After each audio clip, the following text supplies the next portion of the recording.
মাদক মামলার একাধিক আসামিকে আবারও গাঁজাসহ আটক করেছে র‍্যাব-৫ চাঁপাইনবাবগঞ্জ ক্যাম্প।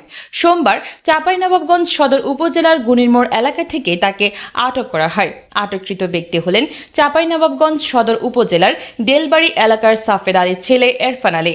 র‍্যাব জানায়, গোপন সংবাদের ভিত্তিতে জানতে পারে যে চাঁপাইনবাবগঞ্জ জেলা সদর উপজেলার গুনিরমোড় দেলবাড়ি এলাকার জাকির ডিলারের দোকানের পাশে একজন ব্যক্তি অবৈধ মাদকদ্রব্য বিক্রয়ের জন্য অবস্থান করছে। উক্ত সংবাদের ভিত্তিতে চাঁপাইনবাবগঞ্জ র‍্যাব ক্যাম্পের আভিযানিক দল উক্ত এলাকায় অভিযান পরিচালনা করে এরফান আলীকে গ্রেপ্তার করে।